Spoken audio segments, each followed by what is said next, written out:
I Met a Miracle by Reverend Patrick O'Connor. On Friday morning, September 10, 1937, one came face to face with a miracle. The meeting place was a bustling railway station in France. There was no mistaking the miracle, as with the weight and strength of 16 stone of burly humanity, it helped me to fight my way onto a crowded train. The name of the miracle was John Traynor. I first beheld him as I came along the platform with my suitcase, and saw him waiting to board the coach in which I hoped to ride. A powerfully built man, about 5 feet 10 in height, with a strong, wholesome, ruddy face, dressed in a rather rumpled gray suit, carrying his traveling bag, he stood out from the surrounding crowd. 2 of his little boys were with him, and 8 or 10 Irish and English pilgrims on their way home from Lourdes. Now John Traynor was a miracle because, by all the laws of nature, he should not have been standing there, hefty and healthy. He should have been, if alive at all, paralyzed, epileptic, a mass of sores, shrunken, with a shriveled, useless right arm and a gaping hole in his skull. That is what he had been. That is the way medical skill had had to leave him, after making its best efforts. That is the way medical science had certified that he must remain. Only a miracle could cure him. A miracle did. I rode with him for about 10 hours in the train that day, and when I said goodbye to him in Paris that evening, it was with the certainty that I could never forget him. He was a delightful character, this big Liverpool Irishman, with his manly faith and piety, lacking all trace of exaggeration in one direction or the other. Unaffected and unassuming, yet obviously a fearless militant Catholic, with only a primary education but with a clear mind enriched by the faith and preserved by a great honesty of life. Not for his personality, however, am I bound to remember him, but for his story, which he told me on our long journey that day. He told it simply, soberly, exactly, a narrative that it was a grace to hear and is a duty to recall. Verified. Afterwards I wrote it down and sent my version back to him for checking. Painstakingly, with the aid of Mr. John Murray, the old schoolmaster who had taught him as a boy in St. Patrick's School, he went over the manuscript, correcting, filling in gaps, adding details. I had the files of the Liverpool newspapers searched to find the corroborative evidence of their reports. I obtained copies of newspaper photographs taken at the time of the miracle. I read the official report signed by 6 doctors, 4 English, 1 French and 1 Belgian, and issued by the Medical Bureau in Lourdes when more than 3 years had elapsed to allow for careful examination of all the evidence and to establish the permanence of the cure. And now, here is the story of John Traynor. John Traynor was born and reared in Liverpool. His Irish mother died when he was still quite young, but her faith, her devotion to Mass and Holy Communion and her trust in the Blessed Mother stayed with him as a memory and a fruitful example. She was a daily communicant when few people were, he told me. In the First World War. The First World War broke out in 1914, and Jack Traynor was mobilized with the Royal Naval Reserve, to which he belonged. He was in the Naval Brigade that took part in the unsuccessful Antwerp expedition of October, 1914, and was in the last battalion to retreat. He was carrying one of his officers to safety, when he was hit on the head by shrapnel. He did not regain consciousness until 5 weeks later, when he woke up after an operation in a marine hospital in England. He recovered rapidly and went back into service.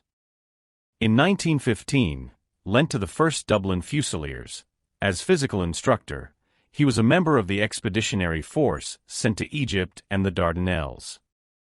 On April 25, 1915, he took part in the landing from the steamship River Clyde at Gallipoli. He was in charge of the first boat to leave the ship and was one of the few to reach the shore that day. From their positions in the steep banks above the beach the Turks raked the Clyde and the boats with deadly gunfire. The casualties were so heavy that the operation was suspended until nightfall. Meanwhile, all the officers in the landing parties had been killed, and Traynor found himself in charge of about 100 men, who took cover in a shallow trench. A Catholic chaplain, Father Finn, was killed in the second boat, from which he fell. Traynor dragged him from under the barbed wire, and later he and his comrades buried him on shore. After dusk, more officers and men landed, and the small force began to fight its way, with severe losses, up to the sand hills. For days the bitter fighting continued. Traynor took part, without injury, until May 8th, when he was hit by machine gun fire during a bayonet charge. He seems to have been literally sprayed with bullets. He was wounded in the head and chest, while a bullet tore through the inner side of his upper right arm and lodged under the collarbone. Medical Corps men brought him back, dazed and suffering, to the beach, and he was shipped to the base hospital at Alexandria, Egypt. Now began his long years as an invalid and as the patient of unsuccessful operations. A well-known English surgeon, Sir Frederick Treves, operated on him in Alexandria, in an attempt to sew together the severed nerves in the upper arm, which the bullet wound had left paralyzed and useless. The attempt failed, and so did another, made by another surgeon, on the hospital ship that brought Traynor from Alexandria to England. In September 1915, in the Haslar Naval Hospital, England, a third operation was performed with the same object and the same result. While on the hospital ship, Traynor suffered his first epileptic attack. These attacks became frequent, incurable. The Surgeon General of the Navy now advised amputation of the paralyzed arm, as there seemed to be no hope of ever joining the torn and shrunken nerves. Traynor would not consent. In November 1916, another doctor tried to suture the nerves, bringing the number of unsuccessful operations up to 4. By this time Traynor had been discharged from the service, first on 80% pension, then on 100%, as being permanently and completely disabled. He had to spend months in various hospitals as an epileptic patient. In April 1920, a doctor realized that the epilepsy was probably the result of the head wounds, and operated on the skull. Whether bits of shrapnel were found and removed is not known, but we do know that the operation left Traynor with an open hole about an inch wide in his skull. Through this opening the pulsations of the brain could be observed. A silver plate was inserted to shield the brain. The epileptic condition was no better after the operation. The fits were as frequent as 3 a day. Both legs were partly paralyzed, and nearly every organ in Traynor's body was impaired. An ambulance brought him back to Liverpool, where he lived with his wife and children in a house in Grafton Street. We were very poor, he told me. The Ministry of Pension supplied him with a wheelchair. In this he would sit for hours outside the house. He had to be lifted from his bed into the chair and back again. The year 1923, the 8th after he became a casualty in Gallipoli, found him leading this helpless existence. I have counted the names of 10 doctors through whose hands he had passed up to then. The result of all their efforts and examinations was to prove that he was completely and incurably incapacitated. Unable to stand or walk, subject to frequent epileptic fits, with 3 open wounds, one of them in his head, without the power of feeling or movement in his torn and shriveled right arm, he was indeed a human wreck. Somebody arranged to have him admitted to the Mossley Hill Hospital for incurables on July 24, 1923. But by that date Jack Traynor was to be enlured. What follows is his own narrative, as I wrote it down and as he checked it. John Traynor's narrative. I had always had a great devotion to Our Blessed Lady, having acquired it from my mother especially. I felt now that if Our Lady's shrine at Lourdes was in England, I would go there often. but it seemed to be a faraway place that I could never reach. In the month of July, 1923, I was at home, helpless as usual, when a neighbor woman came into the house and spoke of an announcement that had been made in our parish. A Liverpool diocesan pilgrimage was being organized for Lourdes. It would cost £13 to go. A down payment of £1 would engage a place. My wife was out in the yard and I called her in. I found afterwards that she had already heard about the pilgrimage, but had decided not to tell me, fearing that I'd want to go. I told her to go upstairs and get a certain box in which we kept a gold sovereign, which my brother had given me and which we were treasuring for some special emergency. She asked me what I wanted to do with it now. I said that I wanted to give it to Mrs. Cunningham, a neighbor, as a first payment on a ticket to Lourdes. My wife was very disturbed, but finally did as I told her, and the neighbor went off to make the booking for me. A few days later, one of the priests in charge of the pilgrimage came to see me. He was upset at the thought of my going and wanted me to cancel my booking. "You cannot make the trip," he said. "You will die on the way and bring trouble and grief to everybody." My answer was that I had made my first payment, I had booked my place and I was going to Lourdes. After much talking, he said, finally, "Well, you won't be allowed to travel unless the doctor gives his approval. If you get a medical certificate, we'll take you." Clearly he seemed to think that it was impossible. I thought that my doctor would approve of the trip, but he refused. We called in several doctors and every one of them said that it would be suicide. Later, when the Ministry of Pensions learned that I had gone to Lourdes, they protested very strongly. The priest came again to visit me and flung himself across my bed, begging me to give up the idea. I would not, and finally succeeded in going without any medical certificate. To raise the £12, the balance due on my ticket, we sold some of our belongings and my wife pawned even her few bits of jewelry. By this time it had got around Liverpool that this crippled and paralyzed ex-serviceman wanted to go to Lourdes, and the papers began to write about it. I was the center of more attention than I liked. Everybody, with the exception of my wife and one or two relatives, told me I was crazy. Departure for Lourdes. The day for leaving Liverpool came. The pilgrims were to travel on 2 trains. It was a terrible task to prepare me. I hardly realized what the journey was, and I had nothing I could take with me, except the few shilling left over after we had paid for the ticket. My wife lifted me out of bed, and my brother Francis got me into my invalid chair. There I remained, while the others attended the 4 a.m. Mass at St. Malachy's. Then, rushed and excited and hoping to avoid public notice, they raced me down through all the back streets of Liverpool to get me to the station. At the station, there was a large crowd of pilgrims and their friends. Already my case was well known through the newspapers, and people began to fuss around us, making it still more difficult for me to get to the platform. I did reach it, just too late. The first train was about to leave. The priest director came up to me in great agitation and said, Traynor, you're too late. We can't get you on the train now. In heaven's name, take this as a sign that you are not to come. You will only die on the journey."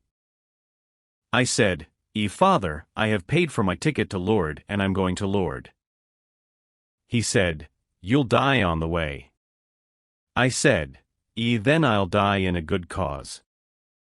There was another train, and I said that they could put me in the coal tender or anywhere they liked, as long as they put me on the train. By being obstinate about it, I won my point, was placed on the second train amid scenes of excitement and confusion, and began my journey to Lourdes. In 1923, arrangements for taking care of the sick on the English pilgrimages to Lourdes were not by any means as good as they were later on. The experience was very trying. I remember practically nothing of the journey, except seeing a number of sick people on stretchers beside me on platforms and docks, some of them bleeding, all of them suffering. I believe that I was very sick on the way. 3 times they tried to take me off the train in France to bring me to a hospital, as I seemed to be dying. Each time there was no hospital where they stopped, and the only thing to do was to go on again, with me still on board. At Lourdes. We reached Lourdes on July 22nd, and I was transferred with the rest of the sick to the Asile Hospital in the domain of the grotto. I was in a terrible condition, as my wounds and sores had not been freshly bandaged since I left Liverpool. Meanwhile, a Protestant girl from Liverpool had come to the continent on a holiday tour. She got tired of all the usual show places and happened to come to Lourdes. She was a trained nurse and, seeing all the sick, she offered her services to help in the asile. Her parents in England, upset at her decision to stay as a volunteer worker in Lourdes, sent out her sister to keep her company. These 2 girls went down to see the Liverpool pilgrims. They remembered having seen me sitting in my wheelchair outside my house at home, and they volunteered to take care of me. I gladly accepted their kind offer, and they washed and dressed my sores and looked after me during my stay in Lourdes. Ours was a large pilgrimage, comprising about 1,200 people in all, including many priests, headed by the late Archbishop Keating of Liverpool. We spent 6 days in Lourdes. During that time I was desperately ill. I had several hemorrhages as well as epileptic fits. In fact, one woman took it upon herself to write to my wife, saying that there was no hope for me and that I'd be buried in Lourdes. In spite of my condition, however, I succeeded in being bathed 9 times in the water from the grotto spring, and I was taken to the different devotions in which the sick could join. On the morning of the 2nd day, I had a bad epileptic fit as I was being wheeled to the baths. Blood flowed from my mouth and the doctors were very much alarmed. As I came to, I could hear them saying, "You better take him back to the asile at once." I protested, saying, "No, you won't. I've come to be bathed and I'm not going back." "You'll die in the bath," they told me. Very well, I said. If I do, I'll die in a good place." I put the brake on the wheelchair by holding the wheel with my good hand, the left one, and the brancardiers, volunteer stretcher-bearers, had to give in. They took me into the bath and bathed me in the usual way. I never had an epileptic fit after that. Medical examination. On July 24, Drs. Azurdia, Finn and Marley, who had come with the pilgrimage, examined Traynor at Lourdes. Their signed statement is on record. It testifies that they found him to be suffering from 1. Epilepsy. We ourselves saw several attacks during his journey to Lourdes. 2. Paralysis of the radial, median and ulnar nerves of the right arm. 3. Atrophy of the shoulder and pectoral muscles. 4. A trephine opening in the right parietal region of the skull. In this opening, about 2.5 centimeters, there is a metal plate for protection. 5. Absence of voluntary movement in the legs and loss co-feeling. 6. Lack of bodily control. We were to leave on the morning of July 27th. The afternoon of July 25th came and I seemed to be as bad as ever. Already preparations were being made for the return journey. A young Frenchman, Felix Dolly, who used to come to the asile selling rosaries and medals, came into our ward, and the last few shillings I spent on little religious souvenirs for my wife and children. Then it was time to get ready for the baths. Miracle. I was wheeled down to wait my turn. There were many to be bathed, and we all wanted to be finished before the afternoon procession of the Blessed Sacrament, which began at 4 o'clock. My turn came, and when I was in the bath, my paralyzed legs became violently agitated. The brancardiers became alarmed once more, thinking that I was in another fit. I struggled to get on my feet, feeling that I could easily do so, and wondered why everybody seemed to be against me. When I was taken out of the bath, I cried from sheer weakness and exhaustion. The brancardiers threw my clothes on hurriedly, put me back on the stretcher, and rushed me down to the square in front of the Rosary Church to await the procession. Practically all the other sick were already lined up. I was the third last on the outside, to the right as you face the church. The procession came winding its way back, as usual, to the church, and at the end walked the Archbishop of Reims, carrying the Blessed Sacrament. He blessed the two ahead of me, came to me, made the sign of the cross with a monstrance, and moved on to the next. He had just passed by when I realized that a great change had taken place in me. My right arm, which had been dead since 1915, was violently agitated. I burst its bandages and blessed myself, for the first time in years. I had no sudden pain that I can recall and certainly had no vision. I simply realized that something momentous had happened. I attempted to rise from my stretcher, but the brancardiers were watching me. I suppose I had a bad name for my obstinacy. They held me down and a doctor or a nurse gave me a hypo. Apparently they thought that I was hysterical and about to create a scene. Immediately after the final benediction, they rushed me back to the asylum. I told them that I could walk, and proved it by taking 7 steps. I was very tired and in pain. They put me back in bed and gave me another hypo after a while. Doctors Azurdia, Finn and Marley certify that they examined Traynor on his return to the asylum after the procession of the Blessed Sacrament. Apparently this was to see if he could really walk, as he claimed. We find that he has recovered the voluntary use of his legs. The reflexes exist. There is intense venous congestion of both feet, which are very painful. The patient can walk with difficulty. They had me in a small ward on the ground floor. As I was such a troublesome case, they stationed brancardiers in relays to watch me and keep me from doing anything foolish. Late that night they placed a brancardier on guard outside the door of the ward. There were 2 other sick men in the room, including one who was blind. The effect of the hypos began to wear off during the night, but I had no full realization that I was cured. I was awake for most of the night. No lights were on. Miracle made manifest. The chimes in the basilica above the Rosary rang the hours and half-hours as usual through the night, playing the air of the Lourdes Avenue Maria. Early in the morning I heard them ringing, and it seemed to me that I fell asleep at the beginning of the avenue. It could have been a matter of only a few seconds, but at the last stroke I opened my eyes and jumped out of bed. First, I knelt on the floor to finish the rosary I had been saying. Then I dashed for the door, pushed aside the 2 brancardiers and ran out into the passage and the open air. Previously, I had been watching the brancardiers and planning to evade them. I may say here that I had not walked since 1915 and my weight was down to 8 stone. Dr. Marley was outside the door.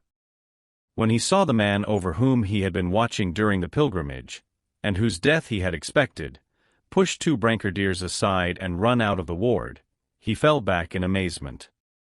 Out in the open now, I ran towards the grotto, which is about 200 or 300 yards from the asylum. This stretch of ground was graveled then, not paved, and I was barefoot. I ran the whole way to the grotto without getting the least mark or cut on my bare feet. The brancardiers were running after me, but they could not catch up with me. When they reached the grotto, there I was on my knees, still in my night clothes, praying to Our Lady and thanking her. All I knew was that I should thank her and the grotto was the place to do it. The brancardiers stood back, afraid to touch me. The news was beginning to spread, even though it was still early in the morning. After I had prayed for about 20 minutes, I got up surprised and not pleased to find a crowd of people gathered around, watching me. They drew aside to let me pass, as I walked back towards the asile. At the far end of Rosary Square stands the statue of Our Lady crowned. My mother had always taught me that when you ask a favor from Our Lady or wish to show her some special veneration, you should make a sacrifice. I had no money to offer, as I had spent my last few shillings on rosaries and medals for my wife and children, but kneeling there before the Blessed Mother, I made the only sacrifice I could think of. I resolved to give up cigarettes. All this time, while knowing that I had received a great favor from Our Lady, I had no clear recollection of all the illness that had gone before. By now the hotels of Lourdes were emptying themselves, and a crowd of excited people had gathered in front of the asile. I could not understand what they were doing there, as I went in to dress. I put my clothes on in a hurry, but kept away from the bed, for fear those doctors and brancardiers would tackle me again and treat me as a sick man once more. I went to the washroom to wash and shave. Other men were there before me. I bade them all good morning, but none of them answered me, they just looked at me in a scared way. I wondered why. It was still pretty early in the morning when a priest, Father Gray, who knew nothing about my cure, entered the ward where I was and asked if anybody there could serve Massachusetts. I answered that I would be glad to, and went off and served his Mass in the chapel of the asile. It did not seem strange to me then that I could do this, after being unable to stand or walk for 8 years. I went in to breakfast in the dining room of the asile. The other men drew back, as if they were afraid of me. I could not grasp the situation, nor could I understand why people were staring at me so hard. After breakfast, when I tried to walk out from the asile, I found a large crowd outside. They made a rush for me, and I had to retreat, going into the little enclosure, feeling rather upset. A Mr. Cunningham came out to talk to me. I could see that he found it hard to control his excitement. He said, "Good morning, Jack. Are you feeling all right?" "Yes, Mr. Cunningham," I answered, "quite all right." "Are you feeling all right?" Then I asked, "What are all those people doing outside?" "They're there, Jack, because they're glad to see you." "Well, it's very nice of them and I'm glad to see them, but I wish they'd leave me alone." He told me that one of the priests on the pilgrimage, the one who had opposed my coming, was anxious to speak to me. He was in his hotel in the town, and the problem was how to get to him through the crowd. Finally somebody got an open, horse-drawn carriage into the enclosure in front of the asile. Mr. Cunningham and I sat in the carriage, and the old French driver started off. But the horse had taken only a few paces when the crowd surged up against the carriage in such a way that the driver was afraid to go any further. We had to get out and go back to the asile. Finally, after appeals to the crowd, I got through in another carriage, which brought me up to the hotel where I found the priest. He, too, asked me if I was all right. I was quite surprised by the question. I told him that I felt quite well, thanks, and that I hoped he did, too. He broke down and began to cry. That day was a nightmare of excitement and crowds. I was the center of attraction for all the people in Lourdes, it seemed to me. We left on the 9 o'clock train next morning, July 27th. I found that a first-class compartment had been set aside for me. I protested against taking it, but I had to give in. Early in the morning of July 27th, the 3 doctors examined Traynor before the pilgrimage left Lourdes. Their statement says that 1. He can walk perfectly. 2. He has recovered the use and function of his right arm. 3. He has recovered sensation in his legs. 4.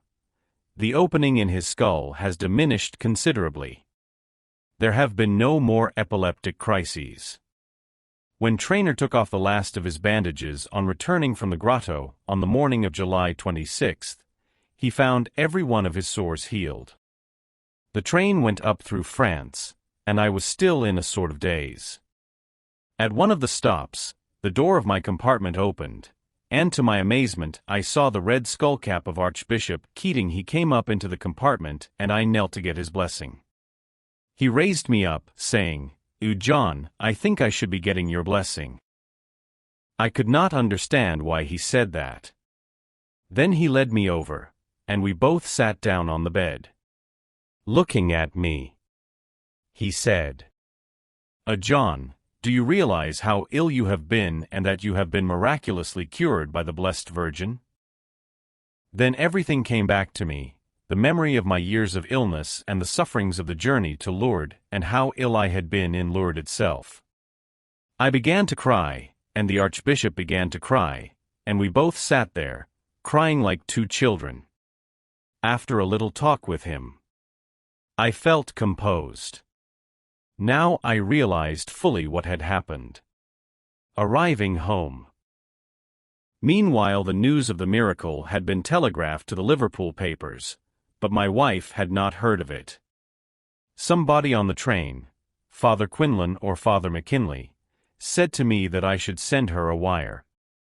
I did not care to make a fuss in a telegram, so I just sent her this message: "Am better, Jack." One of the priests in our parish, Father Dauber, got the news from the papers and rushed down to my wife, for fear the shock might be too great for her. By now the train was due to arrive shortly in Liverpool. He asked her if she had any news of me. I had a letter from a woman on the pilgrimage, she answered, and it upset me very much.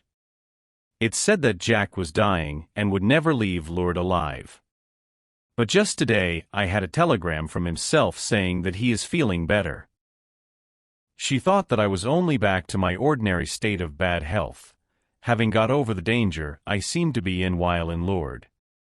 The train will be in shortly, Mrs. Traynor, said Father Dauber, and I think it would be nice to go down to meet it. But suppose you find Jack improved quite a bit, will you promise me that you won't get upset? To be sure, Father, she answered. I'll promise. And I'll be glad if I see him improved. Suppose you see him walking, Mrs. Traynor? Father, I'm afraid I'll never see Jack walk. But anyhow you can rely on me. My wife went down to the station with her friend, Mrs. Rightdick. It seemed as if all Liverpool had gathered there. The people had seen the news of the miracle in the evening papers and had come down to see me. There were extra police on duty to handle the crowd, while railway officials stood at the entrance to the platform to keep the people from rushing the train. With difficulty my wife and her friend reached the platform gate, where she told the official that she was Mrs. Traynor and asked to be allowed through. Well, replied the man, all I can say is that Mr. Traynor must be a Mohammedan, because there are 70 or 80 Mrs. Traynors on the platform already. Anyhow he let them through, and they waited on the platform.